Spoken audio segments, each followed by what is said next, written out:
Stanley was fascinated by photography. He was the photographer on the school newspaper and was constantly on the lookout for pictures that would capture the imagination. We interrupt this program to bring you a special news bulletin. A press association has just announced that President Roosevelt is dead. Roosevelt was a god to us. That's what my mother said. She said, I'm not sure there's a God.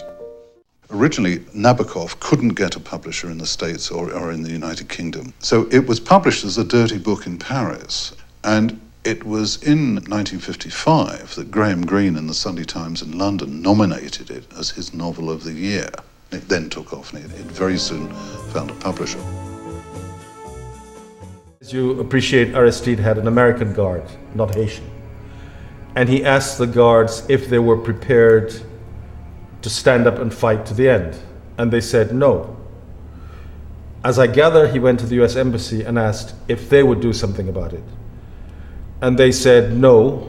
I think if you look at Haiti and Aristide and the United States, you are inescapably led to the logic that the international community, those who care about Haiti, looked at Aristide and found him inadequate.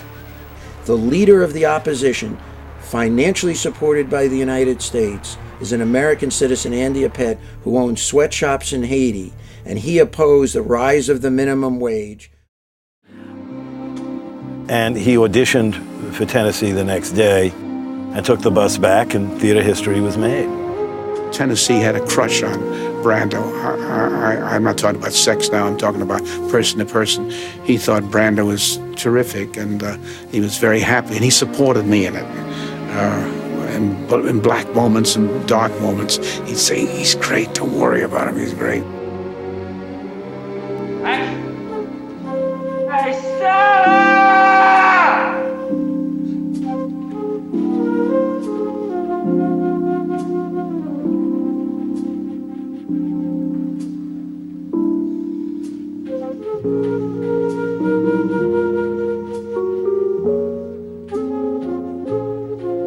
The first time people saw the play, it had the effect of the first time you see something that's out of the blue. They hadn't really seen Brando before, and they'd never seen Williams like this.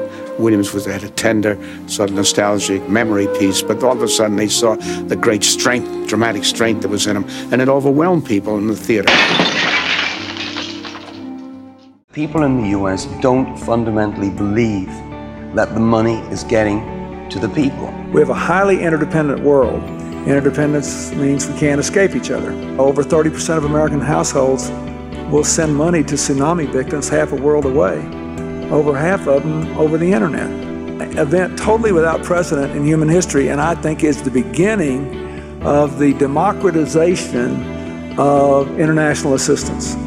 If we do it every year for a decade, and every single year people know they have to commit to do something and they do it, then after 10 years of that kind of action, we should have made the world a better place.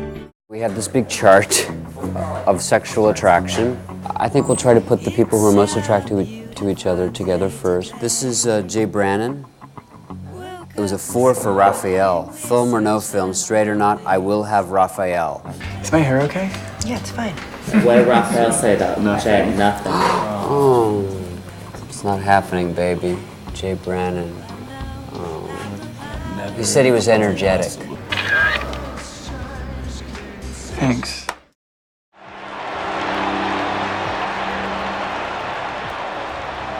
By 1985, the official death toll rose to 6,000 Americans. 40,000 had been diagnosed with AIDS. The disease had spread to 113 countries. Frustration in the US and the world mounted over the fact that our president, Ronald Reagan, had never used the word AIDS in public. Stop killing us! We're not gonna take it anymore! You're killing us! Stop it! Stop it! AIDS finally came out of the closet when the famous actor Rock Hudson died in Paris in 1985 while searching for a cure. Reagan's support team included the Reverend Jerry Falwell, who said AIDS is the wrath of God upon homosexuals. We hate homosexuality. Reagan finally addressed the issue on May the 31st, 1987, at the end of his second term. My name is George Foy. I'm a frog. Well, half a frog. I'm half French, half American. Nobody's perfect, right? My mother's American and my father French. So I like bacon cheeseburger and I like snails. It's a problem sometimes when you think how the French and the Americans love each other. They are very proud. They're very proud people. Even though the diplomatic language used to be French, they're not the most diplomatic people as far as what Americans feel. We wouldn't be here if the French weren't on our side during the Revolution, so we owe them and they owe us. There you are. I love France. Well, thank you very much. You're welcome. After 10 hours in deliberation yesterday and another hour today, the jury of 6 men and 6 women returned to Manhattan Federal Court to announce their verdict. Each juror was asked for his decision by court clerk Fred Farrar, and each said, "Not guilty." Later, jurors told reporters that they could not believe the testimony offered by the 2 key government witnesses, Avon White and John Rivers. Chesimard and Hilton, who had steadily disrupted the court proceedings earlier, were not allowed in the courtroom to hear the verdict.